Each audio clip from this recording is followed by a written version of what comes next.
bem? Vamos retomar aqui as gravações da nossa aula de ética cristã, tá ok? Nos nossos estudos teológicos. Durante esses dias estive sem gravar outras aulas em função de estar totalmente dedicado à palestra, ao Seminário Cremos. O Seminário Cremos é as minhas palestras que abordaram a questão da soteriologia na Declaração de Fé das Assembleias de Deus, bem como também a Cristologia, ok? Então estive totalmente dedicado a esta apresentação, né, dessas palestras, e agora vamos retomar, então, dar continuidade aqui nossas aulas em ética cristã e também retomar outros estudos, como História dos Hebreus, né, que tive a oportunidade de gravar mais algumas aulas, mas também interrompi para me dedicar totalmente ao seminário, ok? E outras matérias mais, outros estudos mais que a gente possa estar levantando aí. E também o meu desejo aqui para que todos vocês estejam guardados, protegidos e que estejam se precavendo em relação a todas as medidas que devem ser tomadas para evitar a contaminação, ok? Para que nós possamos estar combatendo aí esta pandemia e clamando sempre a Deus para que venha, enfim, a solução para esse problema e possamos estar retomando aí nosso cotidiano, nossa vida normal, ok? Então que Deus esteja guardando todos vocês e nós possamos estar tomando atitudes conscientes para evitar a propagação. Então vamos dar continuidade aqui à nossa matéria de ética cristã.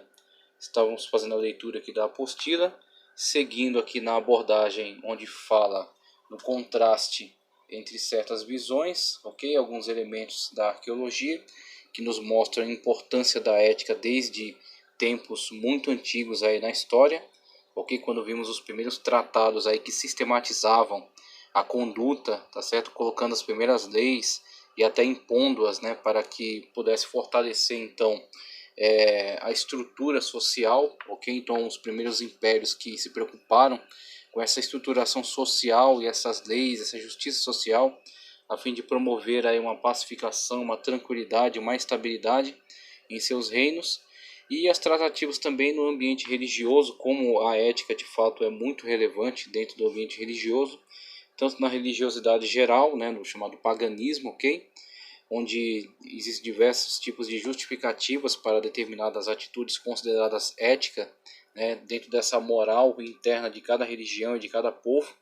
Então temos aí os mitos, as lendas que justificam ou que exigem determinadas formas de comportamento, de conduta, e trazendo também para a Sagrada Escritura, para a revelação bíblica, como ao longo de toda a Escritura a ética sempre está presente, sendo afirmada tanto na questão das leis, né? Então todo o código de lei mosaico que afirma, né, uma ética revelada por Deus, um padrão exigido por Deus para o povo que estaria se relacionando com ele, estaria num pacto, numa aliança com ele, e o Novo Testamento que faz uma leitura trazendo a essência mesmo de toda essa lei, mas aplicando agora e comunicando também o objetivo, a essência, né? O fim para o qual tem que se voltar o homem que pode então cumprir com esta lei, não em vista da sua salvação, porque a sua salvação é obtida pela graça em Cristo Jesus, somente pela graça, né?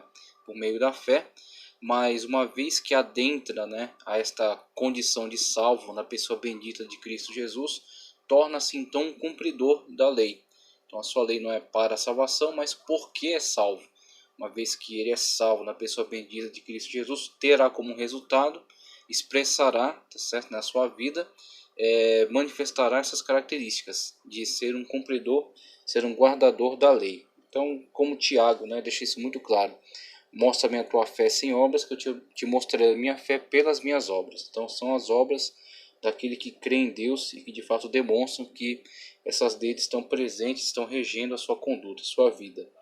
Então o texto aqui que utilizamos para dar continuidade diz o seguinte: no círculo filosófico. Então começa a analisar a questão dos povos, né, das sociedades que começaram a dar um certo valor e tentar separar a questão ética da questão religiosa, analisando a ética por si mesma, tá certo? Uma ética mais filosófica e podemos até dizer científica, né? Apartada de um pressuposto religioso.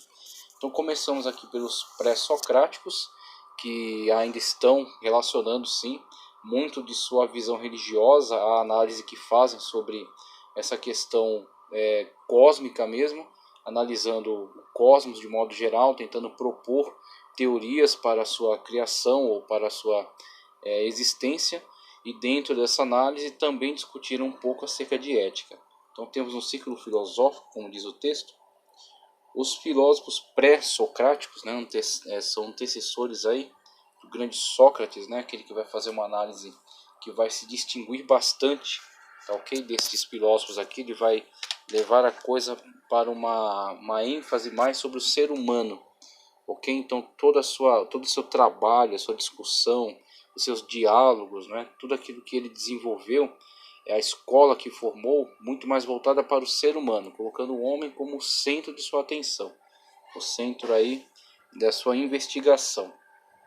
E os pré-socráticos ainda estavam visando muito o cosmos, né, visando a formação de todas as coisas. Os filósofos pré-socráticos excogitaram muito sobre questões pertinentes à ética. Anaximandro, temos 650 a 547 a.C., em suas elucubrações, cogitou que o processo cósmico é essencialmente um sistema que incorpora justiça, injustiça e reparação.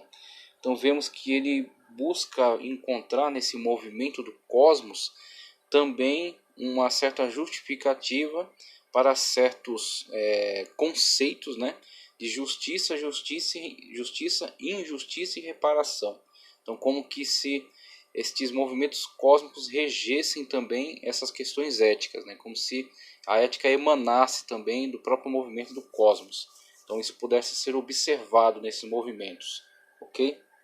Então, já temos aí uma especulação, né? Está saindo já dessa questão religiosa, está tentando vincular ela ao próprio ambiente físico, está teorizando, né, sobre a formação desse ambiente físico e sobre certas consequências advindas desse movimento. Então, o movimento do cosmos, para Anaximandro, né, exemplificava essas questões, exemplificava essa questão até de justiça, injustiça e reparação.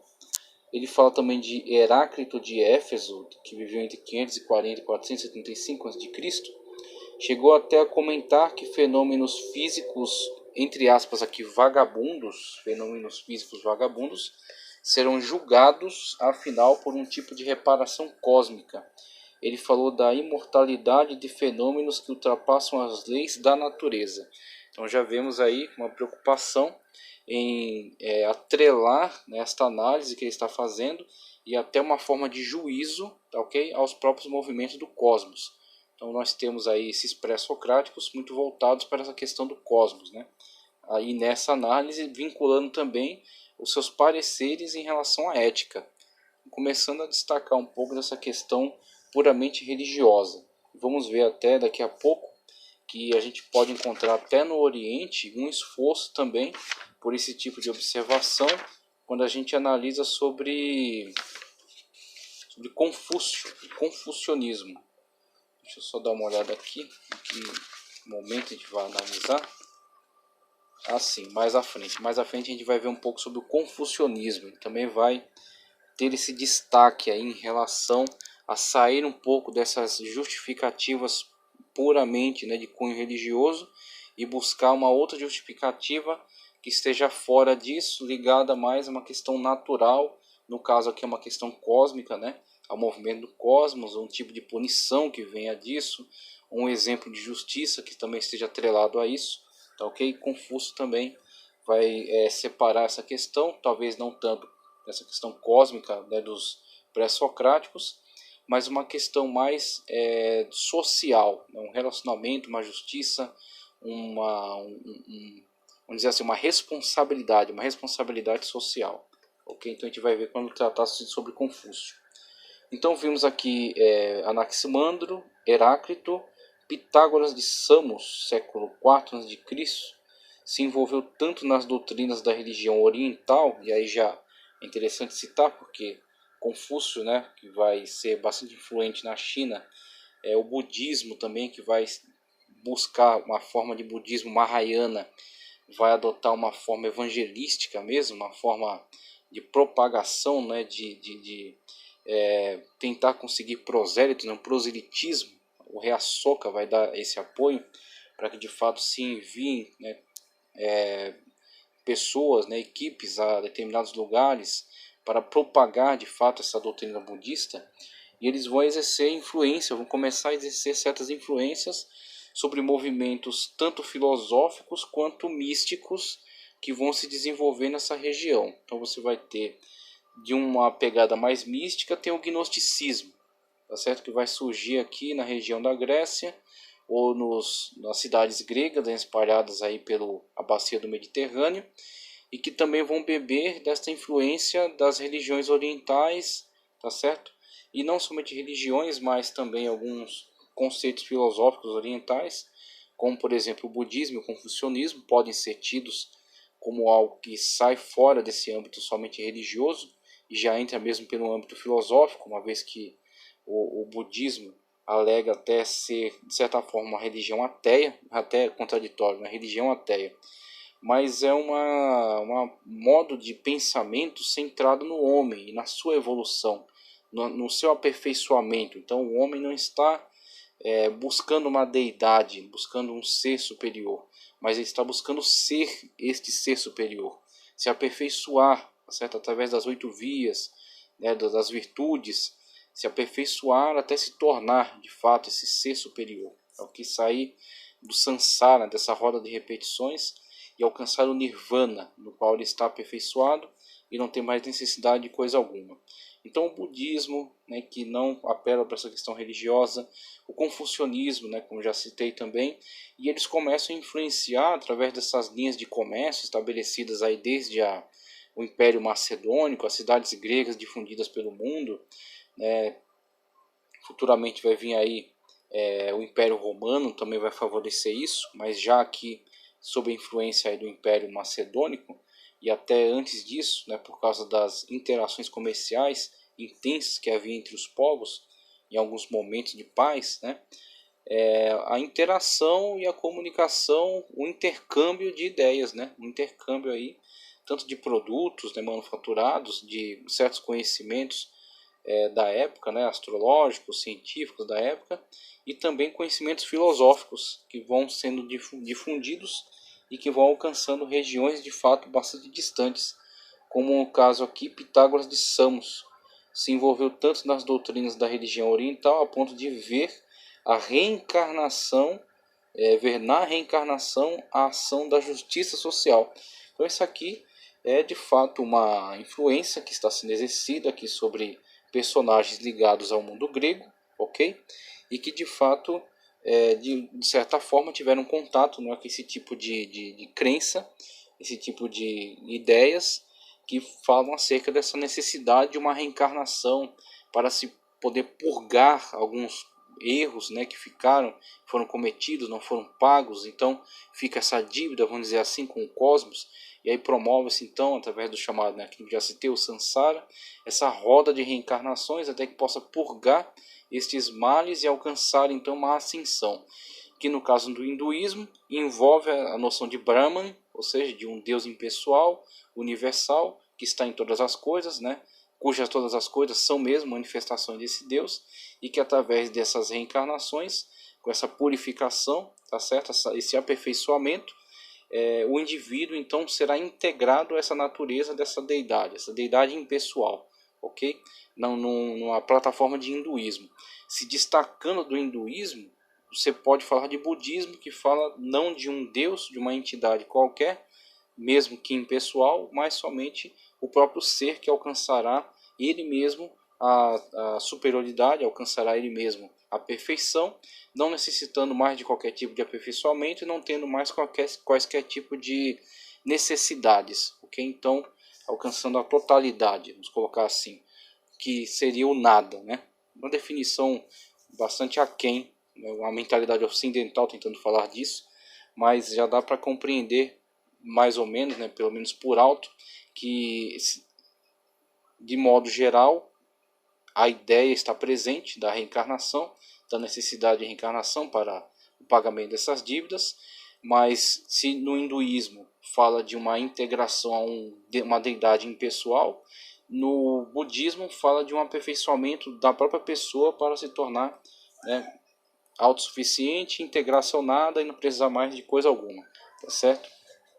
Então eles tomam caminhos diferentes, mas acabam promovendo uma ideia geral. E no confucionismo já não se interessa por esse tipo de perspectiva, mas somente de uma questão muito mais ligada ao social mesmo, tá certo? Mas ambos, de certa forma, se difundiram e influenciaram, ok? Algumas mentalidades que trabalharam também no Ocidente ligado ao mundo grego. Isso vai ser certamente propagado e vai ser diluído e vai se infiltrar em diversas correntes, tanto místicas quanto filosóficas, ok? Então temos aí depois a ascensão do gnosticismo, que tentará oferecer um certo risco ao cristianismo na sua formação, né, no seu início, o que será combatido veementemente pelos apóstolos, pelos apologistas, por aqueles os da patrística, né, que deram continuidade às doutrinas, à afirmação doutrinária ortodoxa, tá certo, propagada pelos apóstolos, e defenderá a igreja então contra essas influências nocivas. Tá, ok? Então temos aí esses personagens, temos Pitágoras de Samos, acabei de citar, e aí ele passa para Sócrates já. Sócrates então sai desses pré-socráticos e a análise de Sócrates será bem diferente aí destes, né, desta abordagem, desta forma. Sócrates centrará mais mesmo na pessoa humana, nos seus dilemas, nos seus conflitos, na verdade, a busca pela verdade, tá ok? A gente vai estabelecer uma comparação entre Sócrates e os chamados, deixa eu só localizar aqui que me escapou aqui o nome, Sócrates e os sofistas. A gente vai estabelecer uma comparação, né, uma comparação entre Sócrates e os sofistas. Veja só, mas somente aquilo que ele fala que acerca de Sócrates temos entre 470 e 399 a.C., tá? A atuação aqui de Sócrates, esse grande pensador, né, que vai influenciar demais o pensamento ocidental, ok? Supera todos os seus antepassados, tecendo o maior e mais bem elaborado conceito de ética do seu tempo.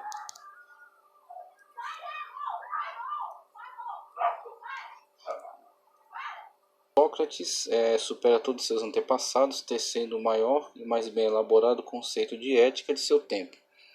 Isso o fez ser considerado o pai da ética como um sistema filosófico, pois as primeiras academias éticas tiveram sua origem em seus discípulos. Então, como já havia afirmado, Sócrates se diferencia bastante daqueles que são categorizados aqui como pré-socráticos. Sócrates sai dessa observação tão ligada à questão do cosmos, né, da formação do cosmos e tudo mais, e centra mesmo nas necessidades, né, nos dilemas do ser humano. Então, naquilo que para ele é o mais relevante, né, estudar acerca do ser humano, a busca da verdade, né, a busca do entendimento de certos conceitos, o desafio até a definição de certos conceitos que eram tidos como verdades absolutas, fundamentais, inquestionáveis, e quando ele vai, através desse exercício de questionamento, ele vai trazendo a pessoa para dentro de um enredo no qual ela tem que justificar essas supostas verdades, essas crenças, e muitas das vezes, na tentativa dessa justificação,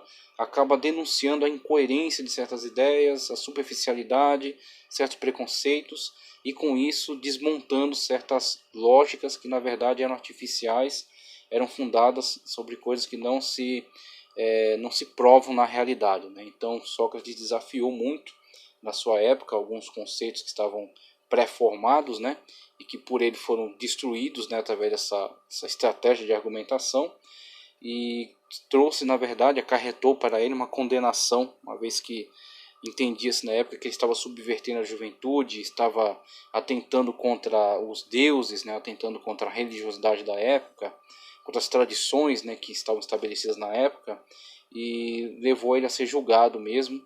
Quase que foi absorvido, foi por uma pequena margem, foi condenado, foi até oferecida a possibilidade dele determinar uma pena branda para si mesmo, mas ele não arredou das suas ideias e nem permitiu que ele fosse, não se permitiu acusar-se a si mesmo, né? Ou seja, levar a confessar crime, a confessar culpa, né?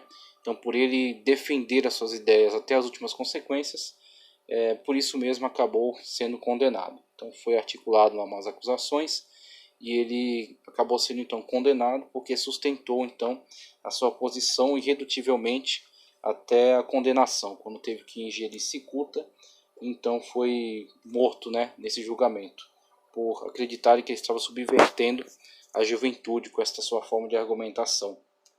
Então temos Sócrates, pessoa extremamente importante aí para a filosofia e consequentemente para a ética, né, desenvolvida na mentalidade ocidental. E conforme o quadro em tela, um resumo que foi feito aqui em relação às declarações, os pré-socráticos Anaximandro via no processo cósmico um sistema que incorpora justiça, injustiça e compensação, conforme eu já coloquei aqui.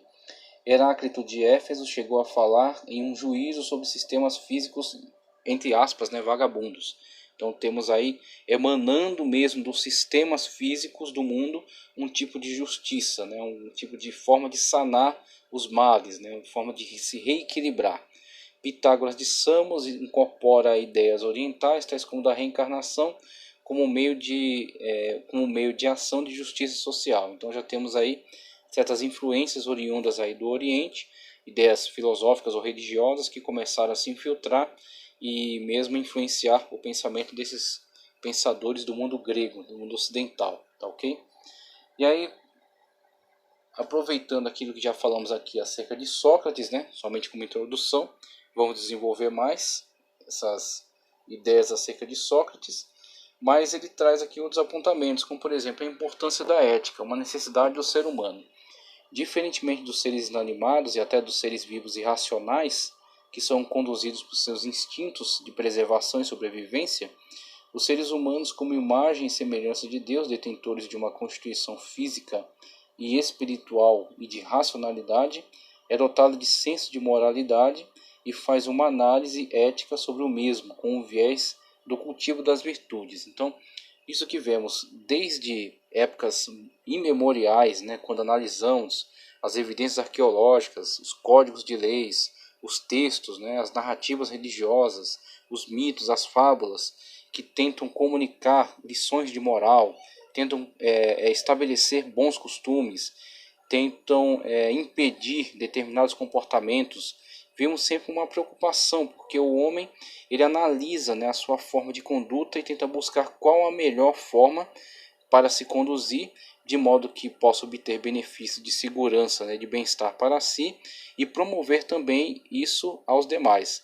Quando ele se rebela contra, né, esses códigos de ética e de moral, ele tenta viver então uma vida à parte da sociedade, né? Ele tenta viver uma vida na qual ele estabeleça seu bem como acima de tudo, causando até males a determinadas pessoas, a determinados grupos, a fim de que isso possa converter a ele um bem egoístico, né, individualista.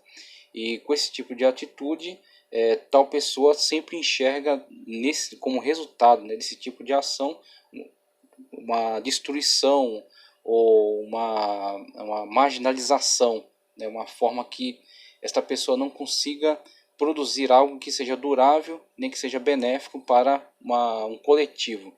Então temos esse tipo de atitude é sempre desaconselhada, esse tipo de atitude é sempre repreendida, ela é sempre atacada. Então, com esse tipo de ação que nós vemos ao longo da história, tem se difundido, que tem sido afirmada já desde muito tempo, vemos que é uma preocupação central, é uma preocupação sempre presente do homem buscar um meio pelo qual possa alcançar um bem-estar para si, mas que esse bem-estar individual não resulte também num prejuízo coletivo, porque esse prejuízo coletivo voltaria-se contra si mesmo, uma vez que ele causasse o mal para os demais, estes se voltariam contra ele para infligir dano. Então este equilíbrio é sempre buscado, um equilíbrio no qual possa haver um bem pessoal que não afete um bem coletivo. E quando nós vemos essa tentativa de análise, vemos sempre essa busca do equilíbrio. Claro que será, né, sempre haverão desequilíbrios também, sempre haverão, vão puxar a corda para lá ou para cá, né, sempre será uma guerra de forças. Então muitas das vezes alguns grupos, né, eles conseguem se impor a sua vontade, impor o seu privilégio e tentar fazer com que os outros aceitem, né, pelas armas ou pelas ideias, né, ou até por infligindo medo, né, aos demais. Então vimos aí, por exemplo, em relação a algumas manifestações religiosas que entram mesmo por esse caminho e acabam até excedendo, né, demais, incutindo ideias nas quais existe um grupo extremamente privilegiado que tem que necessariamente estar acima de toda uma base de pessoas que são muito maiores do que ele, mas que são colocadas à margem, tá certo? E isso é colocado como se fosse um ideal religioso, um ideal trazido pelas divindades, tá certo? E quando nós vemos esse tipo de ideias, muitas das vezes ela consegue se impor em determinado lugar, mas ela é frequentemente combatida, frequentemente rejeitada, e no geral as pessoas estão buscando sempre uma tentativa de equilíbrio, talvez não motivados por qualquer sentimento altruísta, mas um sentimento muito prático, no qual, se ele causar o dano retornará a ele. Então isso é exemplificado de diversas formas, quer através da lei, como a gente tem colocado, né, da lei da semeadura. Então aquilo que planta se colhe. Ou através de outras formas de expressão que temos visto aí, karma, por exemplo, né? Então, uma vez que você produz o mal, este mal se voltará contra você e produzirá em outras vidas que você reencarne de uma forma inferior. Então, isso é uma religião que encara a perspectiva da reencarnação, mas numa forma, né, de fé que rejeita totalmente a reencarnação, você tem a perspectiva de juízo.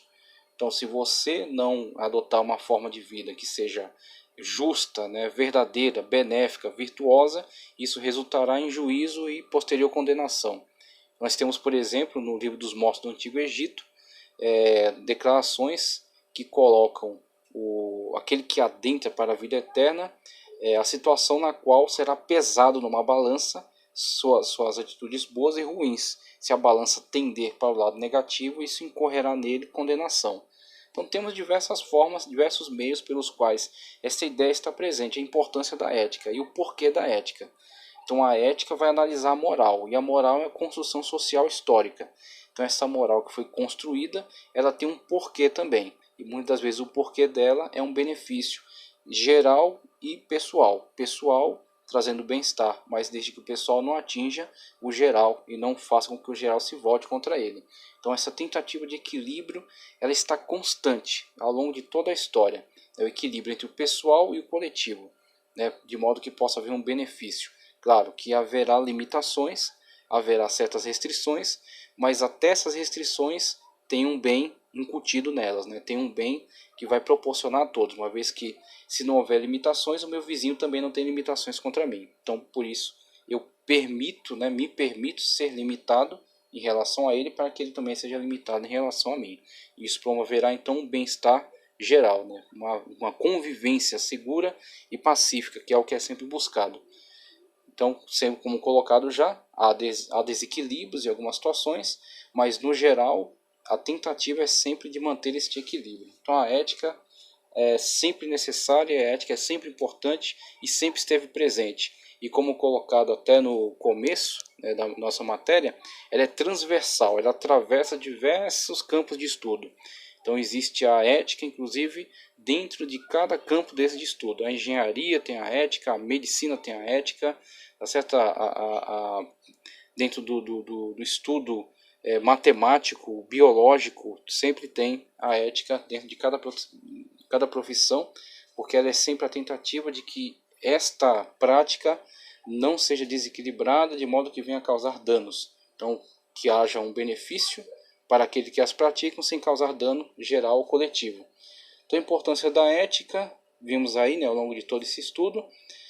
Causalidade e casualidade, contraste, né, entre essas duas perspectivas. E ele coloca aqui, estamos diante de duas questões, causa e efeito. Para alguns filósofos, o mundo é um caos. Existiu e segue o seu curso fatalista por acaso. Tudo o que acontece aqui é imprevisível. Nada é determinado, mas do ponto de vista teísta, Deus criou o mundo e governa-o fazendo história. Portanto, precisamos recuar ao passado, antes do físico, a fim de chegar a uma conclusão da realidade do mundo para construir uma ética ideal. Se admitirmos que o mundo é um caos fatalista, adotaremos um tipo de ética, mas se admitirmos que ele é orientado por um desígnio divino, então a nossa ética será outra. E aí ele vai partir para o tiquismo, a teleologia e o tiquismo, tá ok? Então, primeiramente, a partir dessa questão de causalidade e casualidade. Uma coisa interessante é não estarmos totalmente bloqueados a uma outra perspectiva. Então, quer você adote uma visão da casualidade, ou seja, as coisas são ao acaso, é necessário tomar muito cuidado, porque se tudo, absolutamente tudo, fosse ao acaso, não haveria nenhum tipo de ordem, não haveria nenhum tipo de organização, porque o acaso, tá certo? Não sistematizado, não dirigido, não pensado, ok? Não engendrado, não conseguiria constituir sistemas. Então, quando nós vemos os sistemas e o funcionamento desses sistemas e o milagre da vida, por exemplo, é muito difícil justificar, tá certo? Esta especialidade, justificar essa sistematização e esse funcionamento, o milagre da vida através de sistemas ao acaso, realizações ao acaso. Então, de fato, existem algumas situações nas quais existe diversos fatores que estão interagindo simultaneamente, e por não conseguirmos calcular todas as variantes, nos parece ser acaso. Nos parece que algo acontece ao acaso. Mas por quê? Porque não dominamos todas as variantes. Então, se pudéssemos, se tivéssemos uma visão na qual observássemos as possibilidades, todos os aspectos, todas as influências, todas as variantes de atuação simultaneamente, perceberíamos os resultados, até antecederíamos os resultados. E até trazendo agora para a questão da causa, que aí, claro, eu denuncio aqui que eu trabalho dentro da causalidade, ok? Partindo aqui para a questão da causa, nós vemos, por exemplo, a perspectiva da presciência. A onisciência, que é o ser soberano, todo-poderoso, que conhece todas as coisas, ele é onisciente. Dentro da onisciência, a presciência, ou seja, ele sabe de antemão. E por que ele sabe de antemão? Alguns dizem que ele sabe de antemão porque tudo determinou. Se tudo determinou, é responsável por tudo que acontece. Então veja, dependendo da forma como você o descreve, você está se comprometendo com certas conclusões, e que muitas das vezes não são verdadeiras. Então, não é uma questão de um total determinismo, mas é uma questão de um pré-conhecimento absoluto que não é dominado por nenhuma outra pessoa, por não deter a capacidade de onisciência. Mas alguém tem onisciência, e alguém tem a inteligência condutora de todas as coisas, que engendrou, tá certo? Que criou, que deu, através da sua inteligência, deu um sistema, aquilo que é chamado o design inteligente, não é? Então é um design, é algo criado, é algo pensado, inteligente, sistemático, que funciona, ok? Que traz um bem, um benefício, que promove um ambiente no qual podemos viver de uma forma benéfica. Porque se fôssemos abandonados ao total caos, seria uma poeira cósmica rodando no universo sem qualquer tipo de propósito, né? Sem qualquer tipo de realização, de forma. Quando vimos uma forma, há um formador, alguém que delineou, estabeleceu, pensou, engendrou, preparou, ok? Deu aquela forma, e aquela forma advém de uma inteligência. Então temos aí inteligência e temos a causa, e nessa causa temos um porquê das coisas, o seu sentido, o seu significado, tá certo? A sua sistematização, como já foi colocado aqui, tá ok? Mas não necessariamente temos uma determinação absoluta e total. Então, existem diversos fatores, inclusive liberdade, quando diversos seres convivendo entre si, cada um tem liberdade de ação. Então, nessa liberdade de ação haverá várias possibilidades de decisão. Diante dessas possibilidades haverão diversas situações. Situações que, quando eu olho, na minha limitação, eu não consigo determinar todas as possibilidades. Então eu vejo nisso acaso. Só que se eu tivesse o poder de ver todas as perspectivas ao mesmo tempo, eu saberia facilmente determinar a causa de todas as coisas. Então, existe causa. As coisas são causadas. Não há acaso, não há essa causalidade como colocada aqui de uma forma absoluta. Há sim diversas perspectivas que estão acontecendo simultaneamente, que eu não tenho o conhecimento de todas elas. Então, a causa ela existe, ela não é dominada por mim. Eu não consigo analisar ela na sua plenitude, na sua totalidade, mas ela existe. E se eu pudesse analisar, eu saberia. Mas uma vez que há essas diversas possibilidades, essas diversas causas que estão todas interagindo e trabalhando juntamente, aquele que tem poder de analisar todas elas tem a presciência sobre aquilo que vai acontecer, sem necessariamente ter a predeterminação total sobre todas elas. Uma vez que Deus deu liberdade aos seres para tomarem decisões, eles tomam decisões livres que podem ser boas ou más. E diante dessa grande variedade de decisões, haverá então a causa daquilo que acontece. Causa dos acontecimentos e a consequência deles. A consequência deles é o juízo que Deus trará sobre cada decisão. Ok? Então temos aí causalidade e casualidade, né? Analisado aqui. Aí temos teleologia e tiquismo. Então a teleologia e o tiquismo vai trabalhar em cima desses dois conceitos, sendo a teleologia o objetivo, o fim, a finalidade.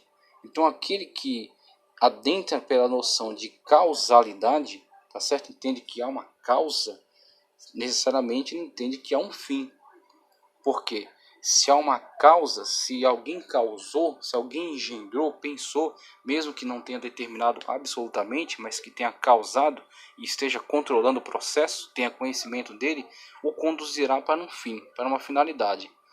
E aí temos, mesmo dentro dessa perspectiva, pode parecer que ela seja totalmente religiosa, mas existem outras perspectivas que também são teleológicas sem necessariamente serem totalmente religiosas. Ok? Então a gente vai ver aqui algumas possibilidades.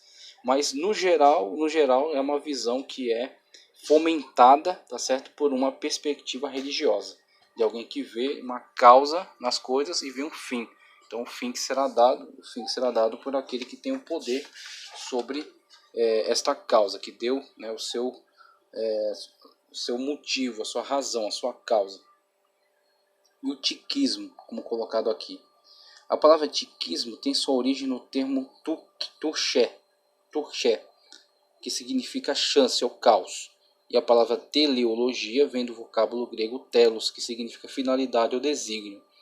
A pergunta é: as coisas acontecem por mero acaso, como ensina o tiquismo, ou segundo algum desígnio divino, como ensina a teleologia, finalidade, né?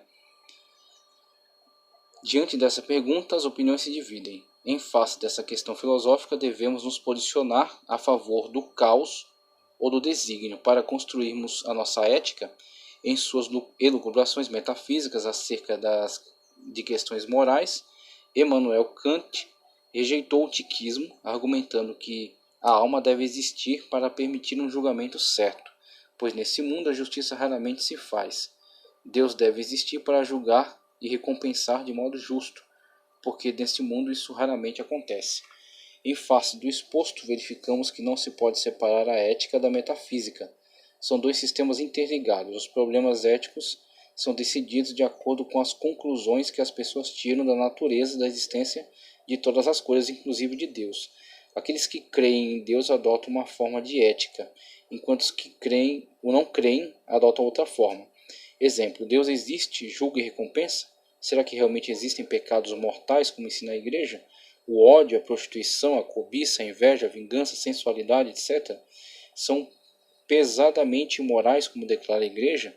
A doutrina da igreja sobre o pecado é de fundamental importância? Ela tem autoridade para falar de certas coisas? Então, vemos aqui, né, a grande discrepância que vai haver entre as duas visões de mundo, sendo então, por exemplo, esta questão da ética mais maleável, a ética mais relativista, mais situacionista, por exemplo, muito ligada a essa questão da casualidade, ao acaso, não há um propósito, não há um objetivo, não há um desígnio, tá certo? Então o que existe é aquilo que está ligado mais ao prazer imediato, a ética não como um fim, mas sim como apetite, né? Como prazer, aquilo que proporciona prazer. Não estivéssemos colocando o prazer não necessariamente numa questão obscena, tá? Mas o prazer no sentido de não estar se preocupando tanto com um fim último, mas com uma necessidade mais premente, uma necessidade mais objetiva, uma necessidade mais urgente, tá certo? Mais imediatista. Então temos este âmbito da casualidade não apelará para um fim último.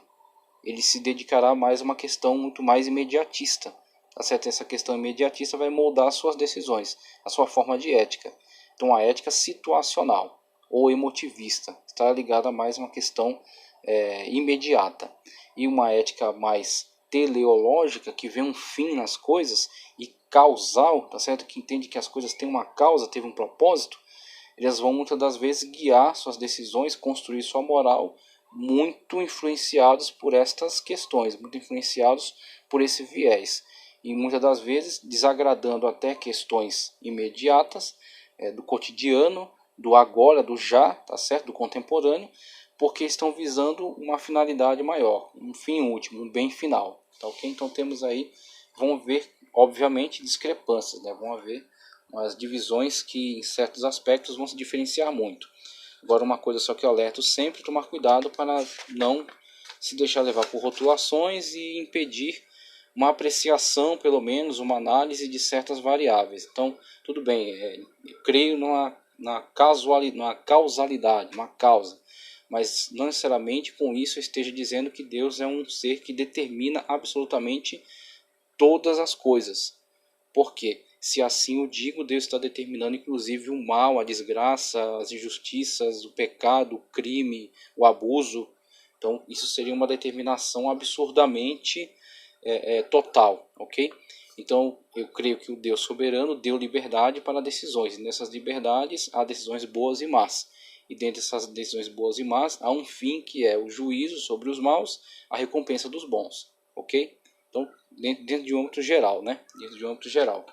Então temos aí, mesmo apelando para essa, ou adentrando, né, defendendo essa visão, eu sei que há variáveis dentro dela, eu sei que há perspectivas que têm que ser analisadas caso a caso. Então temos causalidade, casualidade, né, conforme está em tela. Podemos abordar a questão como uma divisão fundamental das visões de mundo, ser guiada pela causa divina ou abandonada ao acaso e sem propósito, né? Então vão se diferenciar, se dividir muito em função disso. Teleologia e tiquismo, como já foi lido, telos ou toché, agrupam correntes filosóficas distintas entre os que afirmam que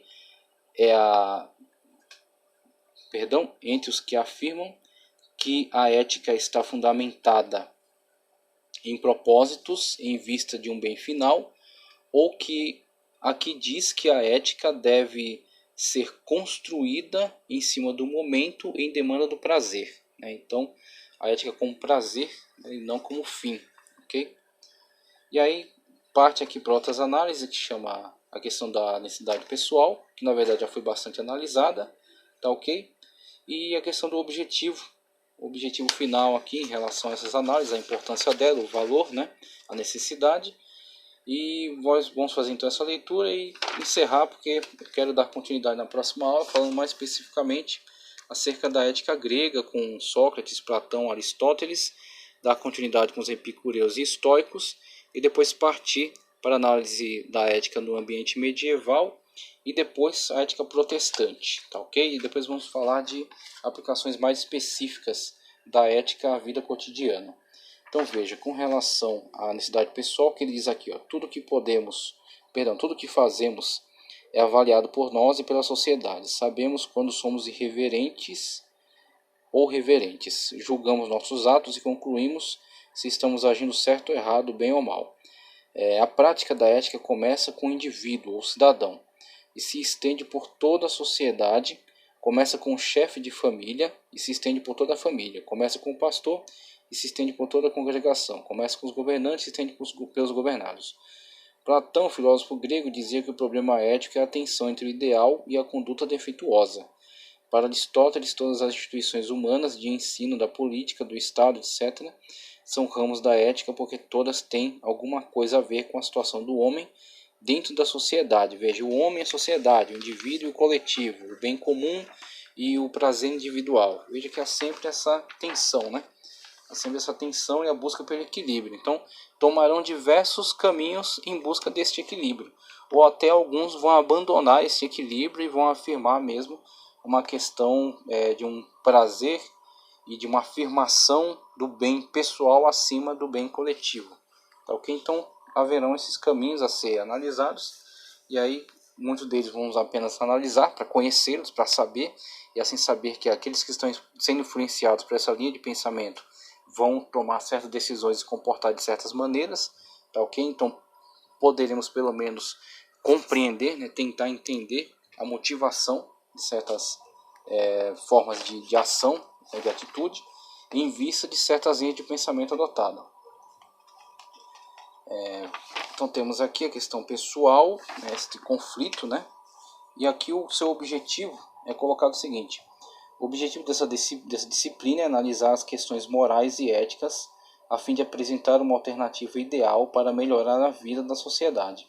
Até mesmo aqueles que se esforçam para fazer prevalecer seus procedimentos irreverentes, considerados antiéticos pelos conservadores, creio que fazem isso para se sentirem bem e talvez pensando que estão dando à sociedade alguma contribuição. Em se tratando de códigos morais, a finalidade é reger a conduta dos membros de uma comunidade de acordo com os princípios de conveniência geral para garantir a integridade do grupo e o bem-estar dos indivíduos. Veja, integridade do grupo, bem-estar dos indivíduos, né? Como é difícil alcançar aí esse equilíbrio, né? O fiel da balança. Assim, o conceito de pessoa moral se aplica apenas ao sujeito enquanto parte da coletividade. Muito bem, então ele analisa aqui essas questões, né, e coloca aqui o objetivo, que é exatamente essa busca e o aperfeiçoamento, né, do entendimento acerca desse problema. Nesse exato, pessoal, como está em tela, a moral e a ética são imprescindíveis para o bem viver em sociedade. Moral, construção construção histórico-social, ok?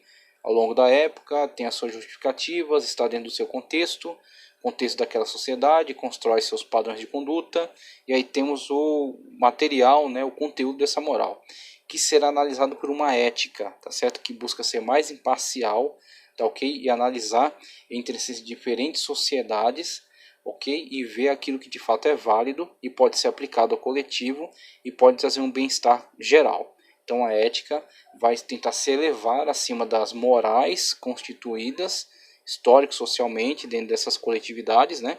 Então a moral construída no ambiente chinês, com Confúcio, a moral construída dentro do ambiente grego, né? Anaximandro, Heráclito, Pitágoras de Samos, depois Sócrates, Platão e Aristóteles, ok? A moral cristã, e aí vai a moral do islamismo, né, o Corão, tal. Então temos aí a moral sendo construída dentro dessas sociedades ao longo da história. E a ética vai buscar analisar, de fato, aquilo que é conflituoso, aquilo que é contraditório, aquilo que de fato não se aplica no âmbito da realidade, que está vinculado somente a um pensamento metafísico, um pensamento, vamos dizer assim, muito fora, né, do âmbito prático. Então a ética vai se colocar acima para poder analisar entre elas e ver aquilo que funciona de fato, o que é aquilo que de fato pode se aplicar à realidade e trazer um bem coletivo, um bem em geral. A ética, como colocado aqui, moral e ética por meio das orientações de conduta e do juízo a fim de se viver em sociedade, especificamente a ética cristã. Então a gente pode falar de ética de modo geral, tá ok? E aí, claro, né, ao longo daquilo que já temos estudado, vimos aí diversas formas de construir essa análise ética, né? Então, ética como fim, ética como apetite, né? E dentro desses grupos, né, diversos tipos de variações que se construíram através dessa ciência ética, tentando construir uma ciência que analisa essas construções morais. Mas essa ciência mesmo tem diversas variáveis, né? E dentro dessas variantes, a ética cristã, que vai tomar como pressuposto básico, né, a revelação bíblica, e dentro dessa revelação bíblica vai apartar aquilo que é conteúdo cultural particular. E aí eu gosto sempre de colocar o exemplo de Paulo, porque para mim ele é o que trabalhou de uma forma mais perfeita, né, este contraste, né, esta transformação, essa transculturalização na qual ele, mesmo sendo judeu, fariseu, especialista na lei, ele se desloca desse mundo judaico, e quando ele assume o papel de proclamador de boas novas, ele encara outras sociedades e outros modos de vida e outras culturas. Ele não comete o crime ou o pecado de tentar incutir judaísmo, que é uma cultura particular do povo judeu. Ele não tenta incutir judaísmo nos povos de Icônio, de Derbe, de Listra, ou de Roma, ou de Corinto, ou de Tessalônica, tá certo? Ou de Filipos. Ele não tenta incutir judaísmo nessas pessoas que não são judaicas, né? Hebreias. Ele sim partindo de uma análise a partir da base que é Cristo, que é o cristianismo, que é a cruz de Cristo, a salvação unicamente através de Cristo, ele comunica o Evangelho. E aí o Evangelho é acultural, é atemporal. Ele vai penetrar através do indivíduo que está inserido nessa cultura. E agora esse indivíduo atingido pelo Evangelho, né, transformado, feito nova criatura, demonstrando Cristo por meio da sua vida, vai analisar dentro da sua construção histórico-cultural aquilo que pode permanecer porque não atenta contra a mensagem da cruz de Cristo, ou aquilo que será necessariamente rejeitado. Foi rejeitado não é porque ele recebeu uma judaização, um choque de judaísmo. Foi rejeitado porque não está mais, não cabe mais dentro da perspectiva na qual ele está. Ele é uma nova criatura, tá certo? E está vivendo conforme a palavra a verdade que é Cristo. Eu sou o caminho, a verdade e a vida. Então Cristo é a verdade como medida de todas as coisas, é Cristo, a verdade que é Cristo. Então, a partir dessa verdade, ele vai analisar toda essa construção cultural. Aquilo que atenta contra essa verdade cai por terra. Não por causa do judaísmo, por causa de Cristo.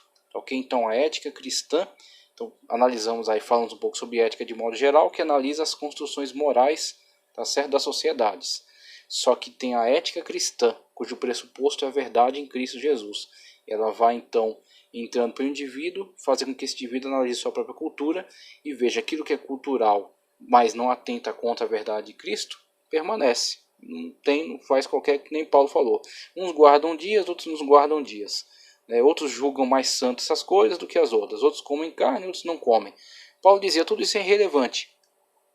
Isso é irrelevante, isso não vai fazer qualquer diferença. O que faz diferença, sim, a comunhão. Então, se comer carne escandaliza teu irmão, deixa de comer. Não vai te fazer falta. Agora, se o teu irmão se fortaleceu na fé e deixou de besteira, coma. Então, esse tipo de coisa. Paulo diz, vá ao mercado e coma de tudo que há. Compre a carne, coma, tal. Não procure saber do que é. Porque quando você procura saber, você descobre que aquilo é sacrificado, agora existe uma crise de consciência. Que, na verdade, não tem um prejuízo real. Porque os deuses são mentira, são falsidade.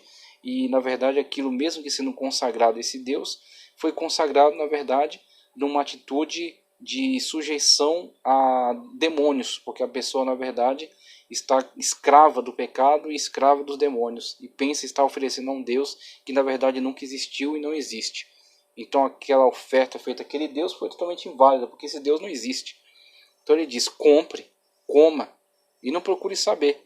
Porque quando você procura saber, existe não uma questão espiritual verdadeira, real, porque esse Deus não existe, mas existe uma questão de crise, de consciência, porque agora você está atrelado ao conhecimento de que você está contribuindo com aquele culto.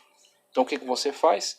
Você simplesmente se comporta como um mero consumidor daquele aquele bem comum, que é a carne dos animais, que não é algo prejudicial, é algo natural, algo bom. O problema não é a carne, o problema é o ato no qual ela foi ofertada. E aquele ato é de que você não pode participar. Aquele ato é que você não pode concordar. Mas com o objeto em si, a carne, problema algum. Dias santos. Uns guardam os dias, outros não. Então o que guarda diz que aquele dia tem uma característica diferenciada em relação ao outro. Porque a construção cultural, na verdade, o levou a entender assim. Mas que na verdade, outro diz que todos os dias são iguais. E aí o que vai fazer a diferença é, um faz isso porque acredita que está fazendo um bem e está, na verdade, tendo uma reverência a Deus de uma forma especial naquele dia. Mas o outro, na verdade, parte da perspectiva que ele tem que consagrar a Deus todos os dias, sendo, na verdade, todos os dias iguais. Então Paulo diz, esse ou outro, é irrelevante. O que interessa é que você chegue ao fim, à finalidade, que é Cristo. Então Cristo tem que estar presente constantemente ao longo da sua vida e tem que ser a sua referência. Então tem que ser a verdade absoluta, fundamental, que vai fazer a diferença entre o certo e o errado. Então Paulo prega não o judaísmo, Paulo prega Cristo, e Cristo é que vai fazer a diferença dentro das diferentes culturas nas quais ele será inserido. O cristianismo assim torna-se atemporal e acultural. Ele entra em todas as culturas e interage e busca sempre desses homens que estão dentro dessas culturas o melhor deles. Faz deles melhores porque são novas criaturas. E agora vão analisar dentro dessa construção cultural, aquilo que pode permanecer e aquilo que tem que ser destruído, porque atenta contra a verdade que é Cristo. Então temos que colocar sempre essa questão da ética cristã, tá ok? Essa questão da ética cristã. O objetivo, né, que eu já li aqui, mas somente aquilo que está em tela, visando uma melhor vida em sociedade,